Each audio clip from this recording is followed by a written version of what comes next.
அற்புதமான தரிசனம். உண்மையாகவே சொல்கிறேன், சில விஷயங்களை நம்மளால் ஷேர் பண்ண முடியாது. அப்படிப்பட்ட ஒரு அபூர்வமான விஷயம் அங்கே நடந்தது. அங்கே போனதுக்கப்புறம் தான் தெரிஞ்சது, கணக்கம்பட்டி சித்தர் ஹாஸ்பிட்டலில் ஒருத்தர் கூட கிடையாது. ஏன்? அங்கே தெய்வ பலம் இருக்கிற இடத்துல மருத்துவத்துக்கு வேலையே இல்லையே. அருமையான சாப்பாடு. ஆமாம், இந்த சாப்பாட்டுக்கு அரிசி யார் வாங்கி தராங்க? பக்தர்கள் தங்களுக்கு வேண்டுதல் நடந்துருச்சு, நிறைவேறிடுச்சு அப்படின்னு சொல்லும்போது அந்த கோயிலுக்கு போய் வாங்கி தராங்க. ஒரு தடவை யாரோ கேட்டிருக்காங்க, ஏன் சாமி இப்படியெல்லாம் இந்த அழுக்கு மூட்டையை வச்சுருக்கீங்கன்னா, அவர் யாருக்கிட்டோ சொன்ன தகவல், இது உண்மையா பொய்யான்னு எனக்கு தெரியல. அவர் என்ன சொல்லியிருக்காருன்னா,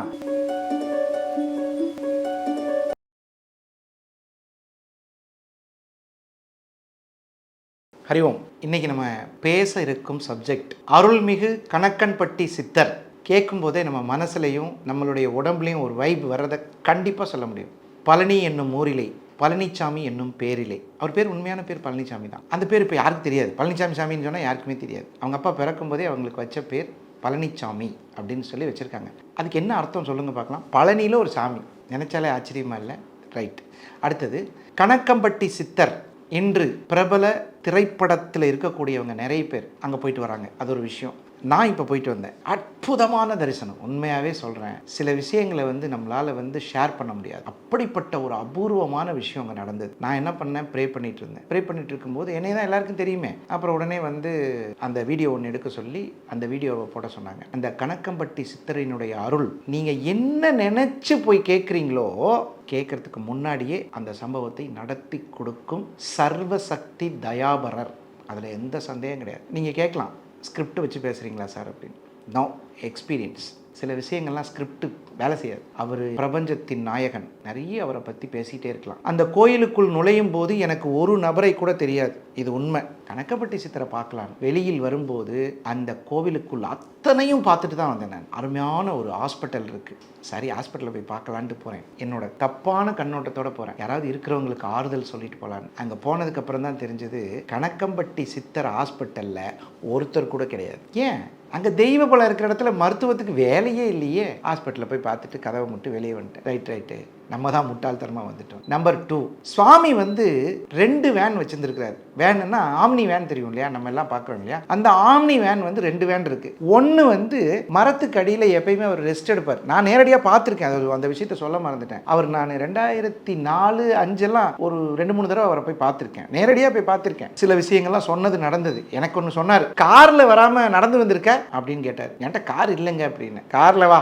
2வது தடவை போகும்போது காரில் தான் போனேன். முதல் தடவை போகும்போது பஸ்ஸில் போனேன். அந்த மாதிரி ஒரு மகா சித்தர். அப்புறம் ஆம்னி வேன் இருக்கு இல்லையா, அந்த ஆம்னி வேன் வச்சுருப்பாங்க.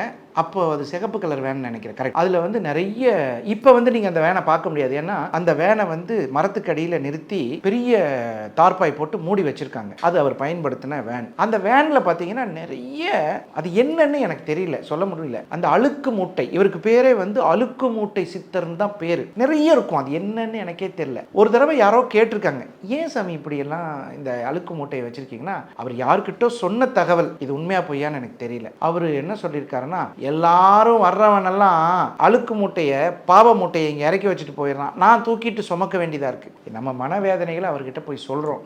அவர் அதை வாங்கிட்டு, அது ஏதோ ஒரு சித்தர்களினுடைய பாஷையை நம்மளால் புரிஞ்சிக்க முடியாது. அதிர்ஷ்டவசமாக அந்த கோவில் இருக்கக்கூடிய இடத்துல அந்த மோகன் அண்ணன் இருக்கார். அந்த மோகன் தோட்டம் தான் அதுக்கு பேர். அந்த மோகன் அண்ணனை இந்த தடவை சந்தித்தேன். வணக்கங்க அப்படின்னா அவரும் வணக்கம் சொன்னார். அப்புறம் ஓடி ஒருத்தர் அறிமுகப்படுத்தினார். இவர் தான் நல்ல நேரம் நாகராஜ். இன்னும் 2 பேரும் வணக்கம் சொல்லிவிட்டு, சாமியை பற்றி நிறைய பேர் என்னென்னமோ அவங்களுக்கு தெரிஞ்சதெல்லாம் சொல்கிறாங்க, நீங்கள் கொஞ்சம் இருக்கிறத உண்மை சம்பவங்களை கரெக்டாக சொல்லுங்கள் அப்படின்னு எனக்கு அவர் உத்தரவு கொடுத்தார். ஸோ அவர் மோகன் அண்ணனையும் பார்த்துட்டு, அன்னதானம் பா என்ன அருமையாக இருக்குது. 24 மணி நேரம் அன்னதானம் நடக்குதுங்க. என்ன நினச்சிங்க நீங்கள்? அந்த கோயிலுக்கு எப்போ போனாலும் நீங்கள் சாப்பிட்லாம். அருமையாக இருக்கும் சாப்பாடு. ஏனோ தானோ சாப்பாடுலாம் கிடையாது, அருமையான சாப்பாடு. ஆமாம், இந்த சாப்பாட்டுக்கு அரிசி யார் வாங்கி தராங்க? பக்தர்கள் தங்களுக்கு வேண்டுதல் நடந்துருச்சு, நிறைவேறிடுச்சு அப்படின்னு சொல்லும்போது அந்த கோயிலுக்கு போய் வாங்கி தராங்க. நானே 10 மூட்டை வாங்கி அடுக்கி வாங்கறதுங்கெல்லாம் வச்சுட்டு அந்த அரிசி வைக்கிற விதம் இருக்கே அழகு. எப்படின்னு கேட்டால், ஒரு பிராண்ட் இருக்கு இல்லையா, அது ஒரு பக்கம் தனியாக, இன்னொரு பிராண்ட் இன்னொரு பக்கம், இன்னொரு பிராண்ட் இன்னொரு பக்கம், அந்த மாதிரி விதவிதமாக. ஏன்னா அந்த சமையல் ஆக்கும்போது கன்ஃபியூஸ் வரக்கூடாதுங்கிறதுனால. சமைக்கிறது ஈஸி தான். சமையல் பாத்திரங்களை கழுவுறவர் எங்ககிட்ட பேசுகிறாரு, கிட்டத்தட்ட ஒரு அவ்வளோ அழகாக சொல்கிறார், எனக்கு இதை விட இந்த உலகத்தில் வேறு பாக்கியமே தேவையில்லைங்கிறார். ஒரு காய்கறி கட் பண்ணுறவங்க பிரமாதமான அன்னதானம், அழகாக சாப்பிட்றது ஈஸி, சமைக்கிறது ஈஸி, பாத்திரம் கழுவுறது தான் கஷ்டம். என்ன பர்ஃபெக்ட் தெரியுமாங்க, கழுவுற பாத்திரங்கள் மாஸ் எக்ஸலண்ட்டுங்க. சுடுதண்ணியில் ஹைஜீனிக்காக எனக்கு தெரிஞ்சு 6 முறை ஒரு தட்டு கழுவப்படுதுன்னு நினைக்கிறேன். நீங்கள் வாங்குறீங்க இல்லையா, வாங்கும் போதே கழுவிடலாம். செகண்ட் பாயிண்ட்டு, நம்ம சோப் போட்டு கழுவி வச்சிடறோம், இன்னொருத்தர் தனியாக கழுவுறாங்க. அதுக்கப்புறம் இந்த ஸ்டெர்லைஸ்ன்னு சொல்லுவாங்க இல்லையா, அந்த மாதிரி பண்ணி கழுவுறாங்க.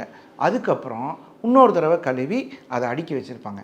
அந்த தட்டு அடுக்கி இருக்கிறத பார்த்தாலே அவ்வளோ அழகாக, வெரி நீட். ஸோ இந்த மாதிரியெல்லாம் பார்க்கும்போது நமக்கு வந்து ஒரு பெரிய சந்தோஷம். அந்த உணவு சரி. அடுத்தது சித்தர் பீடம். சித்தர் பீடத்து பக்கத்துலேயே ஒரு கார் நிறுத்தி வச்சுருக்காங்க, அதுவும் ரொம்ப அற்புதமான கார். அங்கே சித்தர் பீடத்தில் அழகா பூஜை, சங்கு நாதம் ஒலிக்க பூஜை நடக்கிறத பார்த்து என்ன வைப்புங்கிறீங்க, பிரமாதமாக இருக்கும். அந்த தியானம் உட்கார்ந்து பண்ணுனா கேட்டதை கொடுக்கும் வள்ளலாக மகான் அங்கே இன்னும் ஆசீர்வதித்து கொண்டிருக்கிறார். அதுதான் அதில் பெரிய விஷயம். உங்கள் மனசில் இருக்கிற பிரச்சனையை நீங்கள் சொல்ல வேண்டாங்க, அவரே கண்டுபிடிச்சு சரி பண்ணி கொடுப்பார். எவ்வளோ நாளில்? எனக்கு தெரிஞ்சு என்னோட அனுபவத்தில் 24 மணி நேரம், அதிக நேரம், ஆனால் சீக்கிரமே அவர் சரி பண்ணி கொடுத்துறார். இது நான் மட்டும் சொல்லலை, என்னை பார்த்து நிறைய பேர், சார் நான் பேட்டி கொடுக்குறேன் சார், சார் நான் பேட்டி கொடுக்குறேன் சார், அப்படிலாம் வந்து சில பேர் சொன்னாங்க. அப்படி சொல்லும்போது எப்படிங்க உங்களுக்கு அனுபவம் அப்படின்னா, எனக்கு ஒரு பெரிய பிரச்சனைங்க, மருத்துவ ரீதியாக இருந்தாலும் சரி, உடல் ரீதியாக இருந்தாலும் சரி, எல்லா வகையிலும் கணக்கம்பட்டி சித்தர் நிறைய பேருக்கு அருள் புரிஞ்சிட்ருக்காங்க. இந்த வீடியோவோட நோக்கம் கணக்கம்பட்டி சித்தரை பற்றி உங்களுக்கு சொன்னால் ஏதாவது பெனிஃபிட்டா? கிடையவே கிடையாது. யான் பெற்ற இன்பம் பெருக இவ்வையகம். எனக்கு ஒரு நல்லது நடந்துச்சு, நான் சொல்கிறேன். விருப்பம் இருந்தால் போயிட்டு சாமி கும்பிட்டு வாங்க, விருப்பம் இல்லைன்னா இருந்த இடத்திலிருந்தே கணக்கம்பட்டி சித்தரை நீங்கள் தியானம் செய்யுங்கள். எங்கிருந்தும் அவர் கண்டிப்பாக உங்களுக்கு அற்புதங்களை நிகழ்த்தக்கூடிய மாபெரும் மகான். எனக்கு குருநாதர் புரவிபாளையம் கோடிசாமிகள், அந்த சித்தரை நான் ஏற்கனவே பார்த்துருக்கேன். அவர் வந்து 1990 பார்த்தேன், இவரை வந்து 2004 பார்த்தேன். இருவரும் எனக்கு மிகப்பெரிய அற்புதங்கள் நிறைய பார்த்த ஒரு அற்புதமான மகா சித்தர்கள். அது நிறைய ஒரு பெரிய டாப்பிக்காக போயிடும்.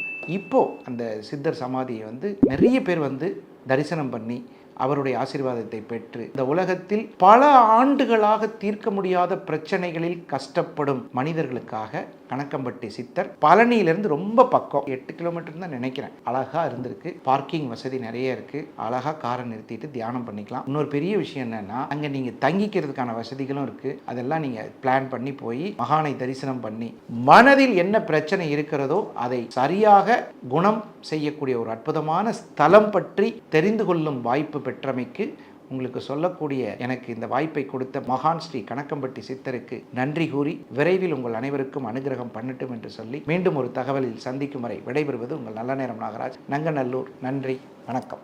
இந்த வீடியோ உங்களுக்கு பிடிச்சிருந்தா லைக் பண்ணுங்க, ஷேர் பண்ணுங்க, கமெண்ட் பண்ணுங்க. மறக்காம பெல் பட்டனை கிளிக் பண்ணிட்டு பக்தி கஃபே தமிழ் சேனலை சப்ஸ்கிரைப் பண்ணிடுங்க.